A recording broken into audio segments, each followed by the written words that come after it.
morning, everyone. It is 8:30 on Friday, June 26th, and it's morning briefing time. First of all, no changes to the National Terrorism Advisory System overnight. Snapshot of the region this morning. You see the updated numbers from the unaccompanied children. You do have two declarations that are open, 4222 and 4223. You have a request from the state of Arkansas. It is in the declaration process. And I'd like to extend a welcome to all the folks from the Region 5 IMAT that are down here to help us out if we get a declaration in Arkansas. You see the ongoing damage assessments for Texas, Louisiana, and Oklahoma.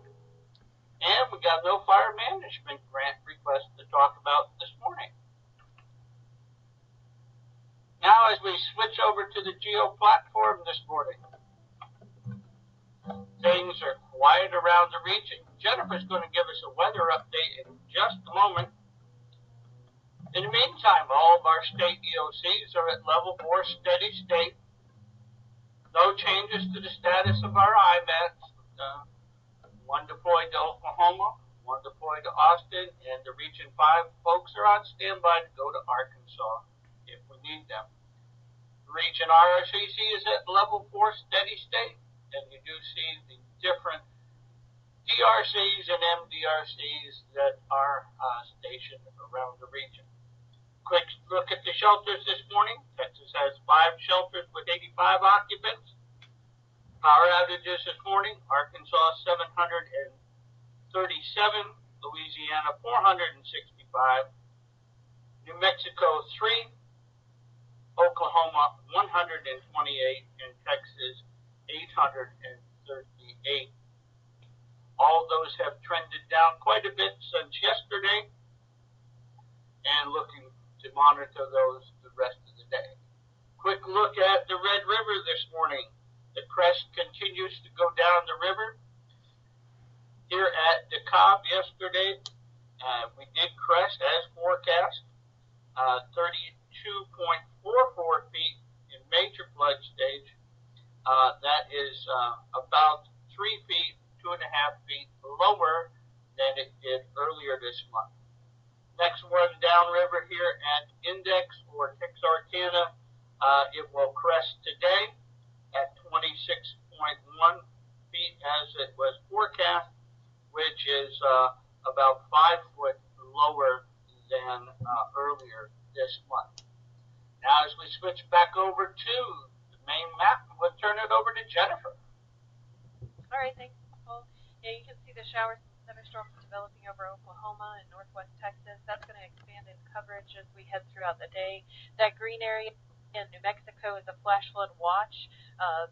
Scattered showers and storms expected out there today, and those are going to continue through the weekend and into next week. And those could produce some heavy rain and some flash flooding.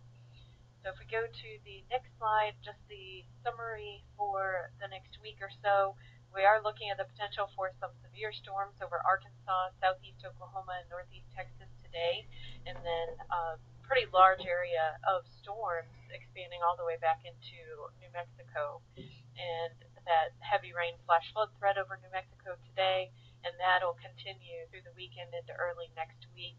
And then the severe storm threat drops off after today, but we'll still see some potential for some strong storms over central Louisiana and east central Texas as we head into tomorrow. So if you go to the next slide, Paul talked about the Red River. We still have points along the Trinity in minor to moderate flood stage, which with major continuing in Liberty for the next several weeks.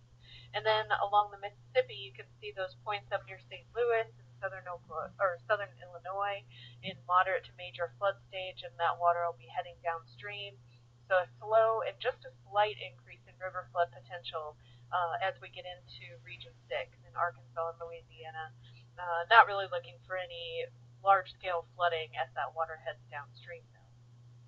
So if we go to the next slide, the forecast for the next couple of days, not expecting any tropical activity in the next 5 days.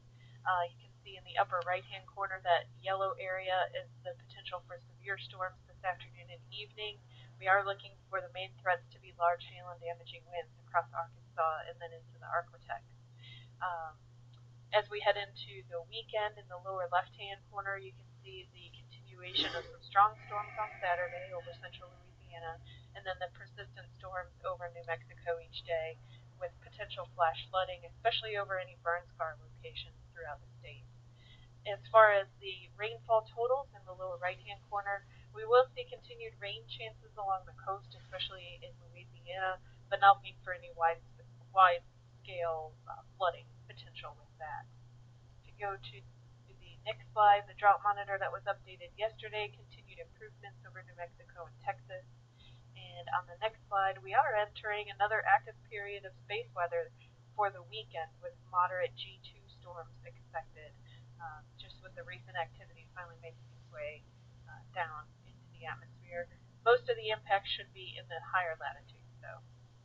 That's all I have, unless there's any questions.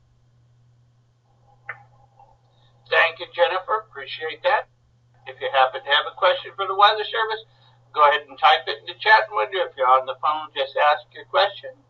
In the meantime, we'll take a look at the meeting scheduled for next week around the region.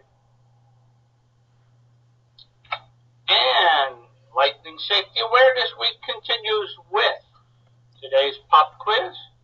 True or false? Lightning can strike as far away as 25 miles. Who wants to venture a guess at that? Ah, yes, we have several people in the chat window. It is true.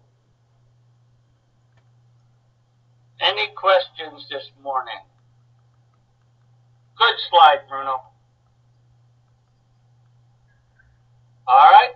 Hearing nothing on the phone, seeing nothing else in the chat window, everyone. Have a great Friday, and we'll talk to you on Monday.